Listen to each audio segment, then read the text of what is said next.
Bismillahirrahmanirrahim. Assalamualaikum warahmatullahi wabarakatuh.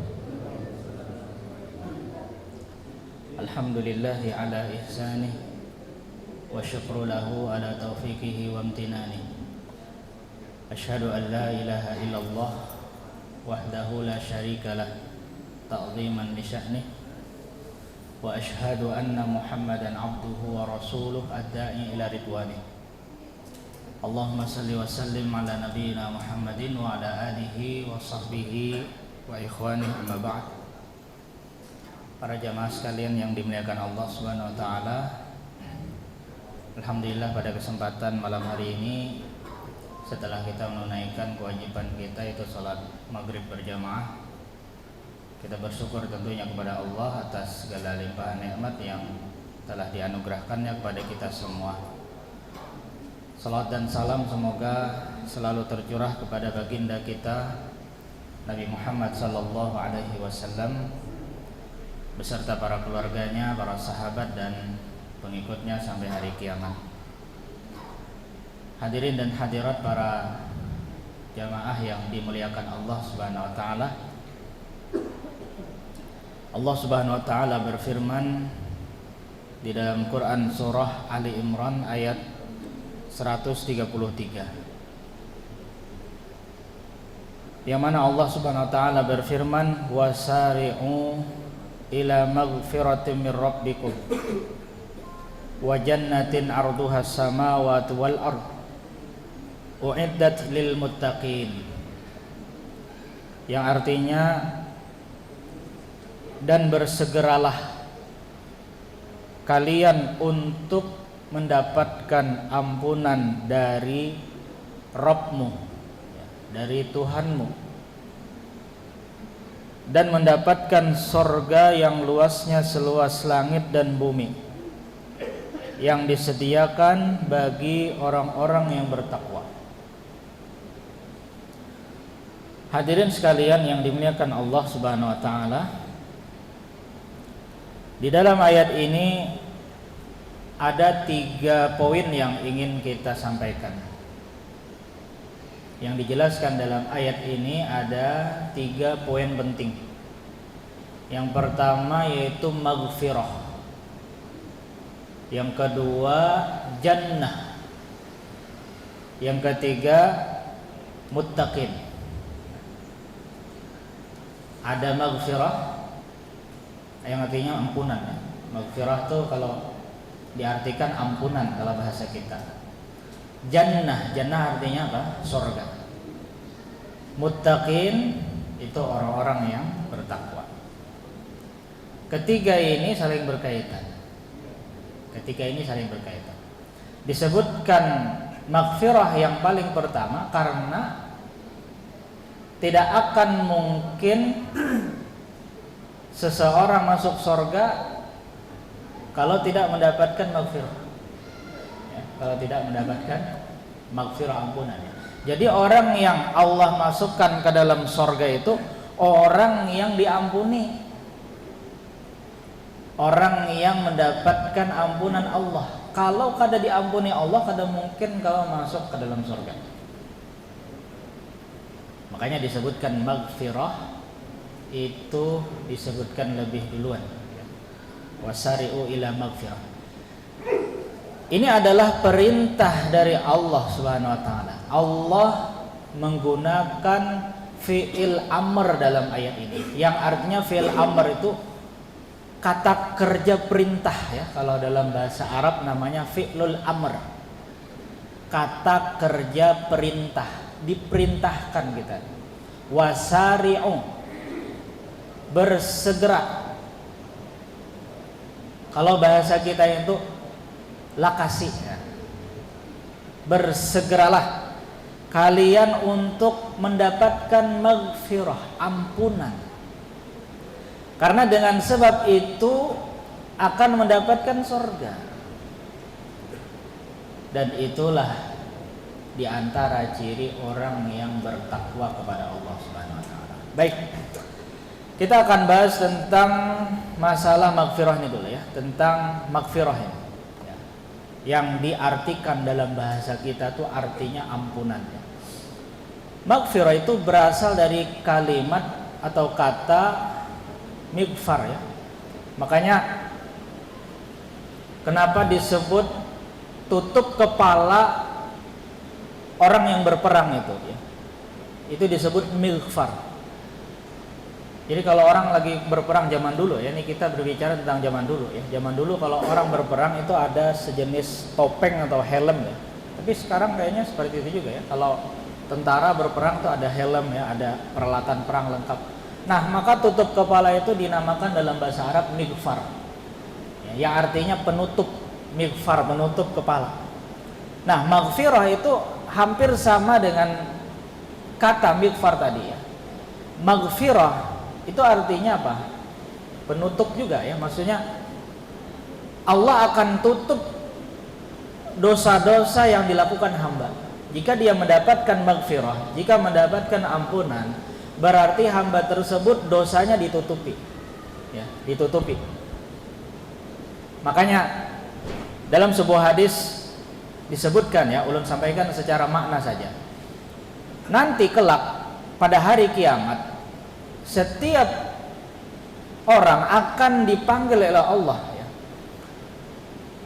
secara tersendiri, artinya tidak ada yang tahu antara dia dengan Allah saja. Dan ketika itu Allah bongkar semua dosa-dosanya. Allah mengingatkan kembali kepada hamba tersebut, apakah kamu masih ingat dosa ini, semua dosa yang pernah dilakukan hamba tersebut dibongkar oleh Allah pada saat itu.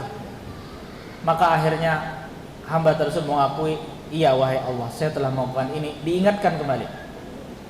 Namun apa kata Allah? Laqad satartuha 'alaika fid dunya. Dosa-dosa tersebut sudah aku tutupi, sudah aku ampuni ketika kamu di dunia ya. Mungkin karena dia sering beristighfar, sering melakukan amal soleh, sehingga dengan sebab itu Allah tutupi, Allah berikan maghfirah, Allah berikan ampunan, dan ditutup dan diampuni dosanya. Artinya meskipun Allah masih ingatkan tentang dosa-dosa tersebut, dosanya tidak terhapus. Dosanya tidak terhapus, tapi Allah tutupi.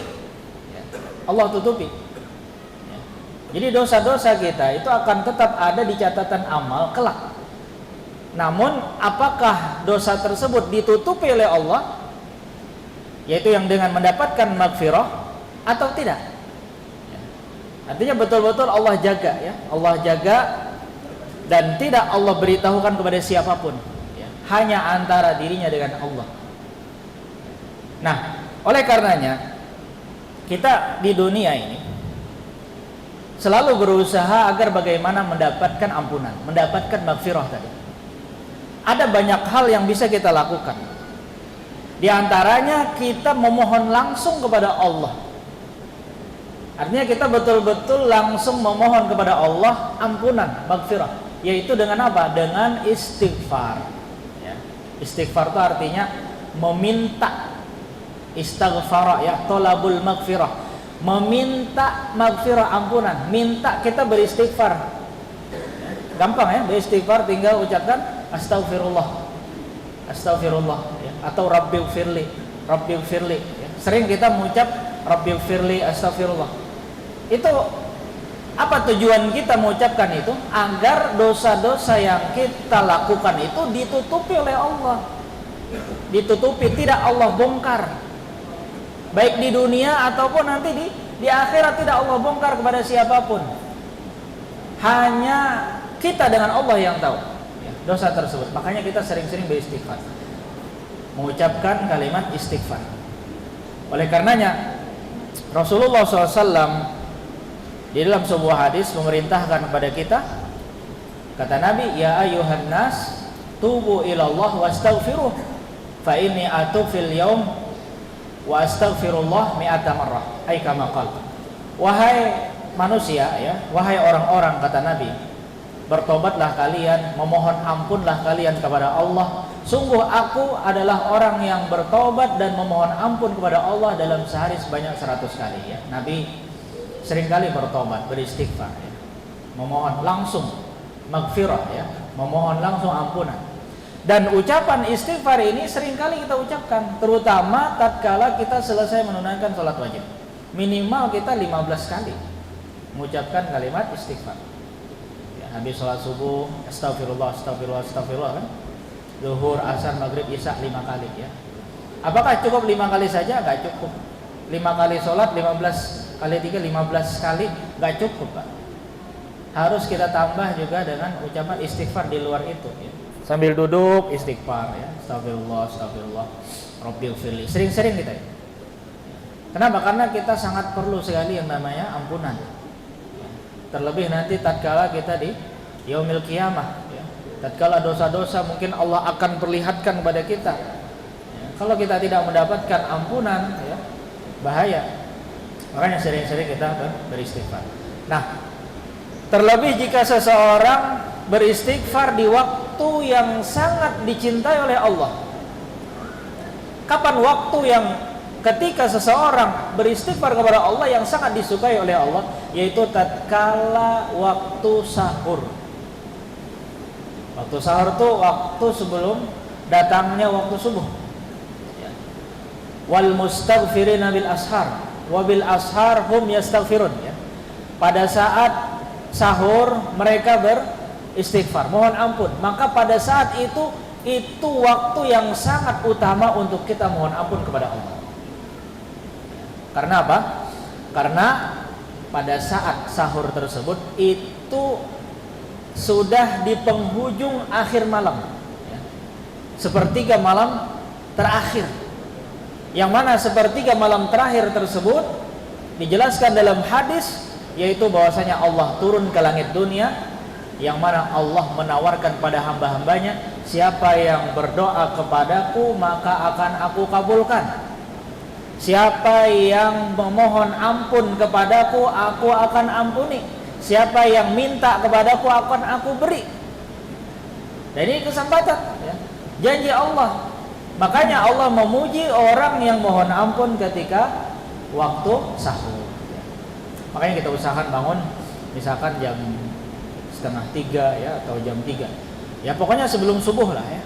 Sebelum subuh kita usahakan bangun.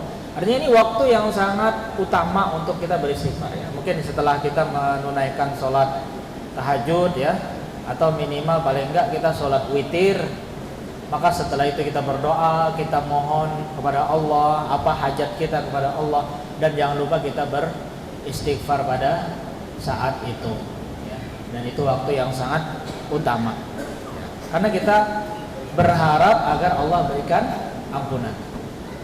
Baik, kemudian ada banyak cara lagi supaya kita bisa mendapatkan ampunan ya. Kalau tadi kita supaya mendapatkan ampunan langsung meminta kepada Allah, beristighfar. Nah, ada cara juga yang lainnya banyak ya. Bahkan secara otomatis. Di antaranya adalah dengan kita melakukan amal-amal soleh. Melakukan amal-amal soleh, yang itu secara otomatis kita mendapat ampunan. Apa di antaranya?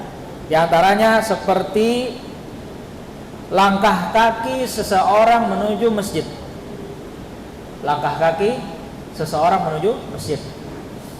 Sebagaimana dalam hadis Muslim dijelaskan, kata Nabi, "Man tatahhara fi baitihi tsumma masya ila baitin min buyutillah liyaqdiya fariidatan min faraidillah kanat khatwatahu ihdahuma tahutu khati'atan wal ukhra tarfa'u darajatan." Yang artinya barang siapa yang bersuci di rumahnya, artinya berwudu di rumahnya. Nah, bukan kita tadilah sebelum tulak ke masjid sudah berwudu di rumah ya. Usahakan berwudu di rumah ya. Kalau batal misalnya ya sudah batal ya berwudu lagi di masjid. Artinya kita berwudunya di rumah dulu. Perkara nanti setelah itu batal tuh urusan belakangan. Yang penting kita berusaha sebelum ke masjid di rumah sudah berwudu ya. Karena dalam hadis dijelaskan seperti itu ya. Barang siapa yang bersuci berwudu di rumahnya, lalu kemudian dia berjalan menuju masjid ya, berjalan menuju masjid ya. Maksudnya berjalan ya, atau dalam hal ini berkendaraan ya. Kalau jauh ya berkendaraan kan. Tapi misalkan jarak rumah dengan masjid cuma 100 meter ya mungkin berjalan masih bisa ya. Tapi kalau 1 kilo ya mungkin pakai kendaraan. Artinya berjalan ya, berjalan sini bisa berjalan kaki, bisa bersepeda motor, bisa bawa mobil, terserah. Nah, dia berwudu di rumah, berjalan menuju masjid untuk melaksanakan kewajiban-kewajiban yang Allah wajibkan. Maksudnya sholat fardu, sholat wajib. Maka apa kata Nabi keutamaannya? Maka setiap langkahnya, satu langkah kakinya itu akan menghapuskan dosa ya, akan mendapatkan ampunan maksudnya. Jadi dia melangkahkan kaki akan diampuni dosa ya, diberikan ampunan. Langkah kaki selanjutnya diangkat oleh Allah derajat, dimuliakan. Makanya ketika para sahabat mendengar hadis ini, mereka ya, para sahabat dahulu di Madinah itu tidak semua rumah mereka dekat dengan masjid. Ada yang 1 kilo, ada yang mungkin 2 kilo, jauh-jauh ya. Karena mereka ingin mengejar keutamaan sholat di masjid Nabi ya. Karena keutamaannya kalau sholat di masjid Nabi berapa? 1000 kali ya.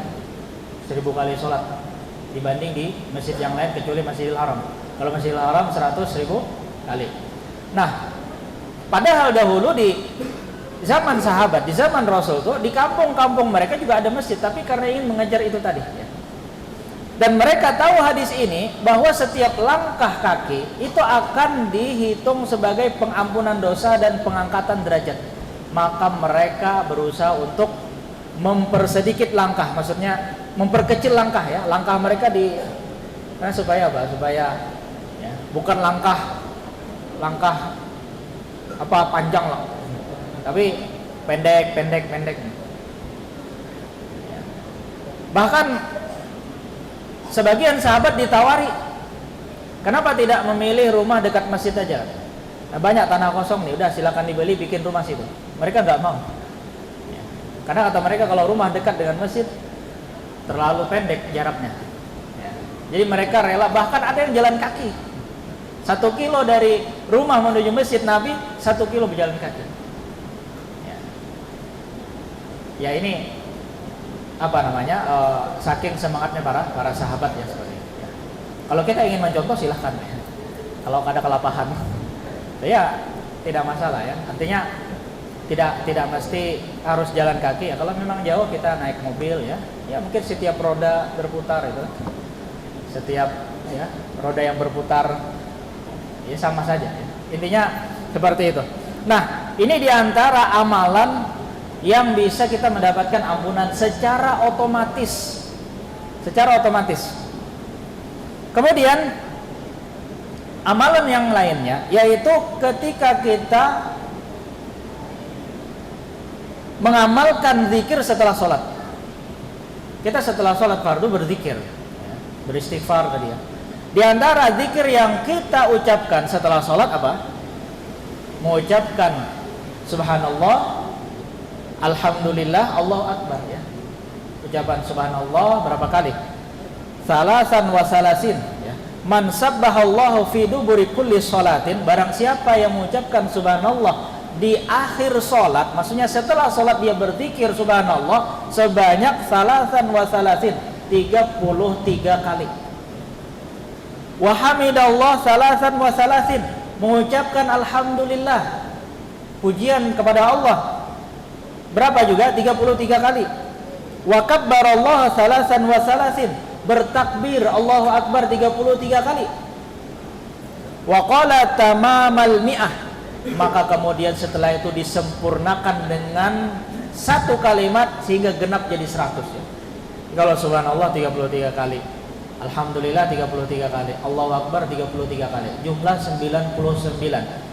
Agar genap 100 kata Nabi, ucapkanlah la ilaha illallah wahdahu la syarikalah, lahul mulku wa lahul hamdu wa huwa ala kulli syai'in qadir ya. Genap 100. Maka apa keutamaannya? ghufirat khotoyahu wa in kanat mithla zabadil bahr. Masya Allah, ini keutamaan yang sangat luar biasa. Secara otomatis orang yang mengucapkan subhanallah, alhamdulillah, Allahu akbar 33 kali jadi 99, digenapi 100 ucapan la ilaha illallah tadi, maka akan diampuni seluruh dosa-dosanya, meskipun dosanya tersebut seperti buih yang ada di lautan. Makanya ini harus jadi penyemangat kita untuk berzikir setelah sholat. Jangan kita habis salam mengalunyur keluar berzikir kada misalkan ya. Kecuali kalau ada hajat ya beda ya. Sesekali kita ada hajat misalkan, habis salam kita ke toilet ya. Mau nggak mau harus ke toilet. Cuman jangan kita, meskipun ini hukumnya tidak wajib ya, tidak wajib ya dizikir, hukumnya sunnah, tapi rugi kan. Kalau kita habis salam mengalunyur keluar bulik ya, berzikir kada misalkan. Ya, rugi ya. Mas kalaupun sekiranya kita ada keperluan untuk keluar, jangan lupa tetap kita sambil berzikir. Boleh kita berzikir sambil berjalan ya. Berzikir sambil kita misalnya ada habis salam ya, sudah selesai sholat, tiba-tiba ada pesan di telepon kita, suruh bulik ke rumah ya, ada keperluan, ada hal yang harus kita kerjakan misalkan ya, mau nggak mau nih ya sudah, kita keluar dengan beradab, tapi kita sambil keluar sambil zikir ya. Jangan lupakan zikir ini ya. Kita ucap subhanallah alhamdulillah sambil, meskipun kita sambil nyetir, meskipun mungkin kita sambil kendaraan ya, karena rugi, karena keutamaan yang sangat luar biasa nih, diampuni dosa secara otomatis. Makanya kita nikmati zikir tersebut ya. Jangan kita malas untuk berzikir ya, supaya kita betul-betul mendapatkan ampunan, karena kita sadar bahwa dosa kita sangat banyak ya, dosa kita sangat banyak. Mungkin dosa kita sebanyak buih di lautan, bahkan mungkin lebih ya kan. Nah ini kesempatan untuk supaya kita mendapatkan ampunan. Kemudian dengan memperbanyak amal soleh apapun itu ya, memperbanyak amal soleh yang wajib tentunya ya, yang sunnah juga, maka secara otomatis dosa-dosa kita akan diampuni oleh Allah Subhanahu wa taala. Dalam Quran surah Hud ayat 114 Allah Subhanahu wa taala berfirman, innal hasanat yudhibnas sayyiat dzalika dzikra lidzakirin. Sesungguhnya perbuatan-perbuatan baik itu akan menghapus kesalahan-kesalahan, akan mendapatkan ampunan-ampunan dosa. Itulah peringatan bagi orang-orang yang selalu mengingat Allah. Jadi jangan sampai kita meremehkan sekecil apapun perbuatan baik, karena itu akan menutupi dosa kita, akan mendapatkan ampunan kita dari Allah Subhanahu wa taala. Meskipun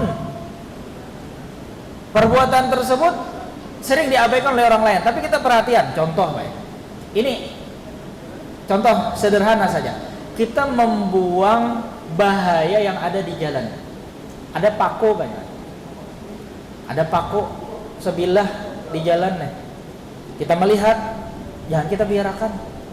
Pungut, buang ke sampah. Kenapa? Kita sudah menyelamatkan orang banyak ini ya. Kalau kita biarkan, jangan-jangan nanti teman kita kah, atau mungkin siapa keinjak ya, atau bannya yang tercocok pako itu akhirnya bocor ya kan, bahaya. Nah itu hal yang remeh sebenarnya ya, dianggap kita remeh itu, tapi tahukah bahwasanya itu sangat berarti di sisi Allah Subhanahu wa taala. Bisa jadi dengan sebab itu kita banyak dosa nih, kita banyak dosa, dapat ampunan kan ya, hal yang sangat sepele. Makanya Rasulullah pernah menceritakan tentang orang terdahulu ya, maksudnya sebelum Nabi Muhammad ya, kalau nggak salah di zaman entah Nabi Musa atau Nabi sebelumnya ya, Bani Israel itu ya.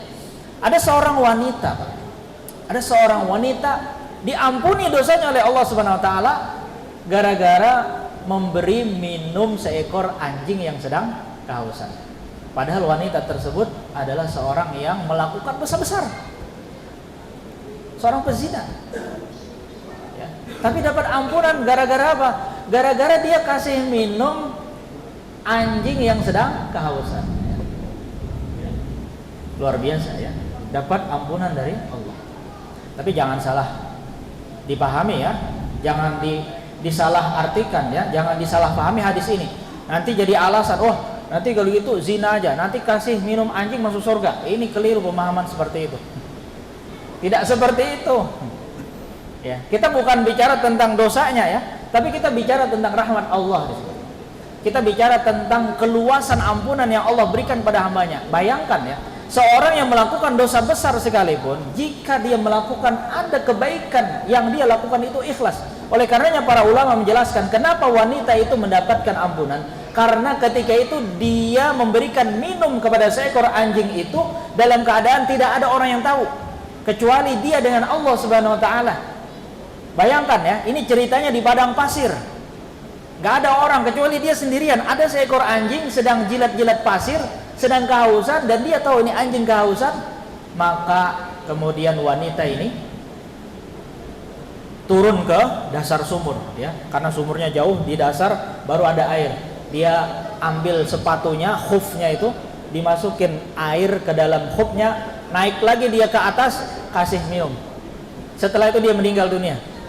Dan dengan sebab itu Allah ampuni dosanya ya. Allah ampuni dosanya. Luar biasa ya, luasnya rahmat Allah, sekecil apapun amal perbuatan. Makanya Rasulullah SAW mengingatkan kepada kita, la tahkiranna minal ma'rufi syai'an walau antalqa akhaka biwajhin talqin. Jangan kamu remehkan kebaikan sekecil apapun, meskipun kebaikan itu hanya menebar senyum kepada saudaramu. Senyum, apa susahnya kita senyum? Kita jumpa orang, senyum, kasih salam. Banyak orang yang enggan kasih salam, bahkan mungkin dengan wajah yang masam, tidak mau senyum. Padahal senyum itu ibadah, senyum itu sedekah. Bahkan mungkin dengan sebab senyum membuat orang lain bahagia karena senyum kita, bisa jadi itu sebab kita mendapatkan ampunan dari Allah Subhanahu wa taala. Kecil lah ya, sepele. Makanya di dalam Islam itu tidak mesti amalan-amalan yang susah dikerjakan baru kita mendapatkan ampunan. Bahkan banyak diantaranya amal-amal yang ringan. Inilah diantara bentuk luasnya rahmat Allah Subhanahu wa taala. Makanya kita jangan sampai mempersempit rahmat Allah. Rahmat Allah itu luas. Masing-masing kita bisa melakukan amalan yang sesuai dengan kemampuan kita. Contoh tadi kita mengucapkan zikir kepada Allah, yang itu mudah sekali kita ucapkan ya. Apa susahnya kita setelah sholat mengucap subhanallah 33 kali? Enggak ada yang susah.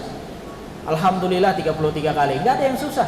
Allahu Akbar 33 kali, ditutup dengan la ilaha illallah, ya genap 100. Enggak ada yang susah kita mengucapkan itu. Tapi lihat rahmat Allah yang begitu luas, keutamaan yang Allah berikan, akan mendapatkan ampunan dosa meskipun dosanya sebanyak buih di lautan. Ya. Masya Allah, ini adalah bentuk kasih sayang Allah kepada kita. Baik, kemudian Rasulullah SAW juga bersabda, wa atbi'is sayyi'atal hasanata tamhuha, yaitu artinya iringilah perbuatan dosa dengan amal-amal kebaikan, maka kebaikan itu akan dapat menghapus dosa-dosa tersebut. Jadi Nabi SAW memerintahkan kita untuk selalu mau melakukan kebaikan-kebaikan, karena kita sebagai manusia memang tidak bisa kita lepas dari yang namanya kesalahan. Ini udah pasti ya, karena Nabi sudah tegaskan, kata Nabi, kullu bani Adam khata'un, setiap anak Adam pasti berbuat salah. Gak ada kita nih yang suci, yang terbebas dari dosa, gak ada. Gak ada. Pasti kita buat salah. Berapa kali kita buat salah? Mata kita, telinga kita, lisan kita, ya kan? Hati kita. Oleh karenanya, agar dosa-dosa yang kita lakukan itu bisa terhapus, bisa tertutupi, bisa diberikan Allah ampunan dengan cara apa? Sudah kita hapus dengan banyak buat saleh, banyak buat kebaikan. Kita buat kebaikan, banyak kan hal bisa kita lakukan. Ya tadi, seperti kita membuang bahaya di jalan, senyum dengan saudara kita, berbuat baik pada tetangga, berbuat baik pada orang, ya, melakukan ibadah, mungkin sedekah, sholat sunnah, puasa sunnah, ya kan? Banyak hal yang bisa kita lakukan. Semua itu tujuannya agar dosa-dosa kita diampuni oleh Allah Subhanahu wa taala. Ini secara otomatis ya dosa kita. Kemudian di antara amal ibadah atau amal soleh yang bisa kita mendapatkan ampunan dari Allah yaitu dengan kita melakukan sholat 5 waktu pasti. Ini sholat wajib ya. Dalam hadis yang diriwayatkan oleh Imam Bukhari dan Muslim, Rasulullah SAW bersabda, "Ara'aitum law anna nahra bi babi ahadikum yaghtasilu fihi kulla yawmin 5 marrat ma taqulu dzalika yubki min daranihi qalu la yubki min daranihi syai'an qala fadzalika mithlu shalawatil 5 yamhullahu bihil khataaya." Kata Nabi SAW, apa pendapat kalian wahai para sahabatku jika di depan rumah kalian ada sungai? Ini Nabi bicara di hadapan para sahabatnya di mana? Di kota Madinah. Di kota Madinah ada sungai atau tidak? Nggak ada. Yang pernah ke Madinah, ada sungai atau tidak di Madinah? Nggak ada, Pak. Ini cocoknya sepertinya hadis ini di tempat kita, karena tempat kita banyak sungai. Kadang ada rumah orang depannya sungai atau belakangnya sungai. Ya. Ini Nabi ngasih perumpamaan kepada para sahabat yang ketika itu tidak ada sungai di situ. Dan para sahabat tentunya terbayang, wah enak sekali kalau depan rumah ada sungai kan. Kata Nabi, bagaimana pendapat kalian kalau depan rumah ada sungai, kalian mandi di sungai itu 5 kali sehari? Wah, ini kebayang para sahabat, mandi enak juga, mandi kita kalau di belakang rumah kita ada sungai, kita nyebur tiap hari, berenang ya. Maka ujar Nabi, kalau kalian mandi di situ 5 kali sehari, kira-kira ada tersisa nggak kotoran di badannya? Kalau 5 kali sudah mandi itu, kata para sahabat, enggak lah. Ya, jangankan 5 kali ya, kita mandi 3 kali aja ya. Pagi mandi, siang mandi, sore mandi, bersih. Ya, kotor dikit mandi. Kata para sahabat, ya nggak tersisa lah. Ya. Artinya bersih badannya. Maka seperti itulah ujar Nabi perumpamaan sholat 5 waktu, yang mana antara sholat yang satu dengan sholat yang lainnya akan menghapus di antara sholat tersebut. Ya, artinya kan kita habis sholat subuh, kita habis sholat subuh pasti buat dosa. Nanti zuhur diampuni Allah dosa kita. Nanti sholat lagi asar, antara sholat zuhur dan asar dosa kita diampuni. Nanti asar ke maghrib, antara asar dan maghrib dosa kita diampuni. Maghrib ke isya, antara maghrib dan isya dosa kita diampuni. Terus seperti itu, Pak. Makanya kalau orang kada suka sembahyang itu ya kayak apa hendak diampuni dosa? Seakan inya kada bisi dosa. Makanya orang yang sholat itu kan, itu orang yang merasa dirinya berdosa. Kenapa kita sholat? Karena kita merasa berdosa. Sama halnya logikanya seperti ini. Kenapa orang mandi? Karena inya merasa awaknya rigat. Bujur kada, Pak? Amun inya kada merasa rigat, kada perlu mandinya. Awak kada rigat awaknya. Kada bemandian kan gak apa-apa aja. Padahal sing rigatan awaknya tuh kan kada mengaku rigat. Nah, ya, beparak ke orang ya, kita aja beparak ke hindak. Nah, jadi orang yang sholat 5 waktu itu orang yang merasa berdosa. Ya, bukan sok alim, bukan ya. Ini sambat sembahyang le aja, ke masjid le aja, sok alim le aja, sok soleh le. Enggak, bukan sok soleh. Kita jawab aja, aku ini banyak dosa, makanya aku ke masjid, makanya aku sholat. Daripada ikam kada merasa berdosa, makanya ikam kada perlu sembahyang. Kan gitu. Sama kayak itu kan. Kenapa kita ke kamar mandi? Karena kita rigat awak dah. Maulah kita rigat awak kada mandi. Kita habis bagawi seharian nih, sore pasti kita mandi tuh. Ya, hakonlah kita di malam hari dengan keadaan tubuh kita kotor, tidak mandi kan. Ya sama hal seperti kita sholat itu karena kita merasa berdosa ya, merasa berdosa. Ya, makanya kita hendak supaya diampuni dosa kita ini dengan cara kita sholat 5 waktu. Ya. Kada cukup sholat 5 waktu, tambah sholat sunnah kan. Sama kayak kita mandi itu, kada cukup mandi pakai banyu saja, pakai banyu masih asa kurang. Tambah sampo, tambah lulur, tambah sabun ya kan. Ya, sama halnya seperti itu kan sholat wajib, ada sholat sunnah. Ya. Jadinya supaya bujur-bujur kita itu betul-betul bersih dari dosa ya. Meskipun setelah itu kita buat dosa lagi, ya memang tidak bisa kita pungkiri. Seperti halnya kita mandi, apakah setelah itu menjamin dengan mandi sekali akan bersih selamanya? Enggak. Terus kita mandi, Pak. Besok kita mandi lagi. Ada orang mencukupkan mandi sekali seumur hidup. Aku sekali aja seumur hidup mandi. Karena aku kada merasa lagi riget awak. Kada mungkin. Ya, begawi sedikit bepaluh riget awak.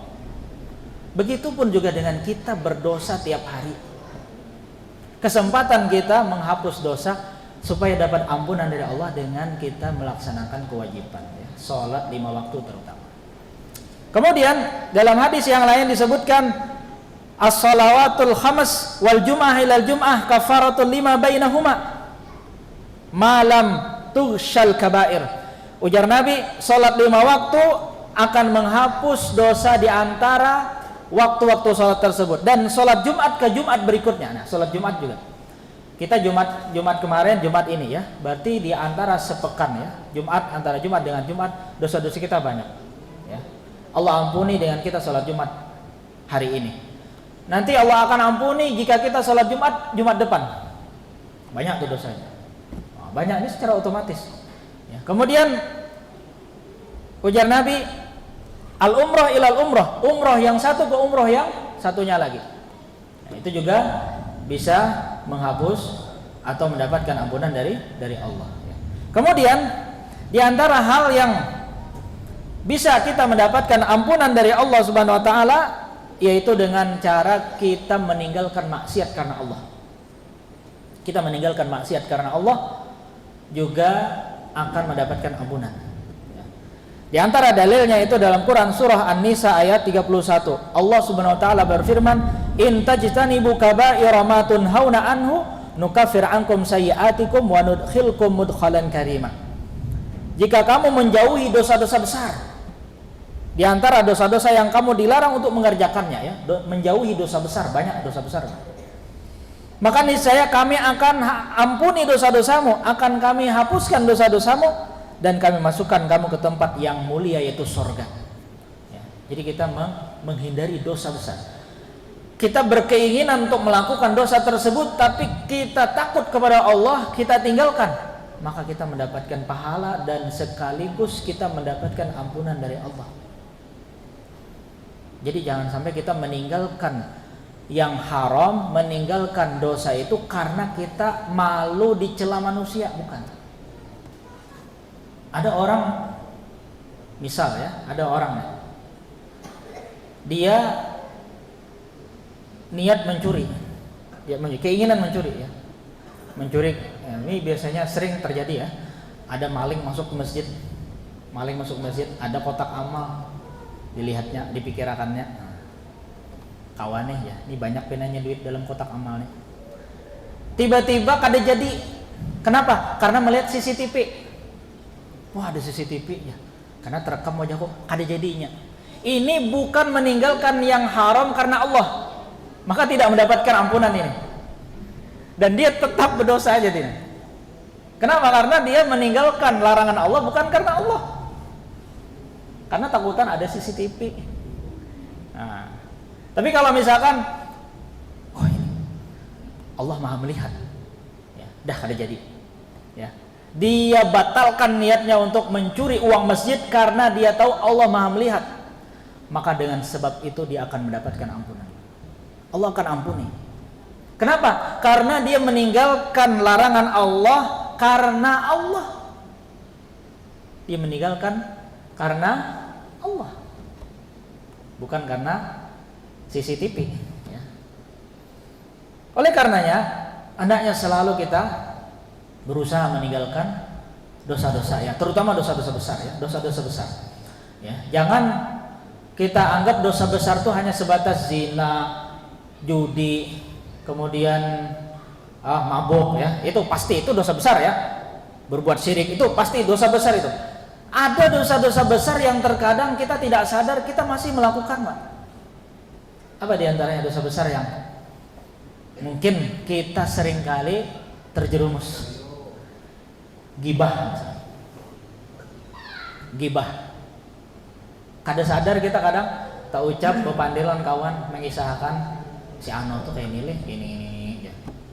Nyatukem kayak ini. Nah, ada sadar tuh kita lisan tuh. Maka segera jangan sampai kita begibah. Ya. Kita duduk dengan kawan-kawan di warung-warung kopi atau mungkin di mana misalkan. Ya, udah kalau misalkan sudah pembicaraannya menjurus kepada membongkar aib orang, tinggalkan aja dah. Ittaqullah, bertakwa kepada Allah. Saya takut pada Allah. Jangan-jangan nih kita berbuat yang demikian akan menambah dosa semakin banyak. Udah tinggalkan karena Allah, karena takut kepada Allah, kita akan diampuni dosa kita. Ini dosa besar, ya, dosa besar. Ya. Maka harus kita tahan lisan kita. Ya. Jangan sampai kita melakukan hal yang dimurkai oleh Allah. Ya. Untuk apa kita bongkar aib orang, bongkar ya, kejelekan orang lain, ya kan? Ya, tidak ada gunanya. Ya. Kita tinggalkan karena Allah, kita akan mendapatkan ampunan. Ya. Bukan kita meninggalkan karena takut dicela manusia, bukan. Nah ini ya. Jadi berusaha, meskipun terkadang kita berat ya berusaha untuk meninggalkan, tapi kita yang penting niat dulu, jangan sampai kita melakukan dosa besar ya. Itu diantara bentuk bahwa kita berusaha untuk meninggalkan dosa tersebut ya. Meskipun terkadang gatal juga lisannya kada umpat nimbrung membicarakan aib orang ya, karena saking raminya gibah itu kan ya. Yang digibah misalkan artis ya nggak boleh juga ya. Pandir kumpul-kumpul yang dibicarakan artis cerai. Artis ini baru saja cerai kemarin ya. Ngapain kita ngurusin kehidupan orang tuh? Ya. Apa-apa yang viral di medsos kita bicarakan, nggak perlu. Ya. Buang-buang waktu. Mending kita tinggalkan. Kenapa? Karena kita ingin mendapatkan ampunan dari Allah Subhanahu wa taala. Baik. Kemudian hal yang bisa juga untuk kita bisa mendapatkan ampunan dari Allah Subhanahu wa taala yaitu apa? Dengan cara kita berlapang dada. Ya, berlapang dada, kemudian berjiwa besar memaafkan kesalahan saudara kita. Ya, ini juga berpotensi kita akan mendapatkan ampunan dari Allah meskipun ini berat ya. Allah Subhanahu wa taala berfirman dalam Quran surah An-Nur ayat 22. Kata Allah, wal ya'fu wal yasfahu ala tuhibbuna an yaghfirallahu lakum wallahu ghafurur rahim. Dan hendaklah mereka memaafkan dan berlapang dada. Apakah kamu tidak ingin Allah mengampunimu? Dan Allah Maha Pengampun lagi Maha Penyayang. Ini terkadang berat. Ya, terkadang berat sekali untuk kita kerjakan ini ya. Apalagi orang yang setiap hari buat kesal kita. Ya, buat kesal kita, buat jengkel kita, ya. Masa kita maafin begitu saja ya kan? Tapi bagi kita yang mudah untuk memaafkan, ingatlah bahwa Allah lebih memaafkan kesalahan kita. Maka kita berusaha. Buat apa kita bersesak dada ya? Sudah kalau orang buat salah kita maafkan ya, apa susahnya? Kita berusaha jadi seperti itu. Makanya sebagai penutup ya, terakhir sebagai penutup yaitu tatkala Nabi sedang duduk di masjid, di hadapan beliau ada para sahabat, maka masuklah seseorang yang sedang menenteng sandalnya ya. Kemudian dia sholat tahiyatul masjid, kata Nabi dia adalah ahli surga. Hari berikutnya orang yang sama datang, Nabi bilang dia ahli surga. Hari berikutnya lagi kata Nabi dia ahli surga. Ada satu sahabat penasaran, apa nih amalan orang ini? Disebutkan Nabi 3 hari berturut-turut dia ahli surga. Padahal dia sahabat nggak dikenal. Ini orang mana juga nggak tahu. Amalannya apa juga nggak tahu. Dibuntuti, akhirnya diselidiki. Ternyata amalannya biasa-biasa saja. Tidak ada yang istimewa. Ya, dia hanya melakukan amalan-amalan yang wajib. Ya, dikira mungkin puasa sunnah, ternyata juga tidak puasa sunnah. Dikira mungkin sholat malam, juga tidak sholat malam. Dia subuh baru bangun sholat subuh. Ternyata apa rahasianya? Ada sahabat yang memberanikan bertanya, wahai saudara.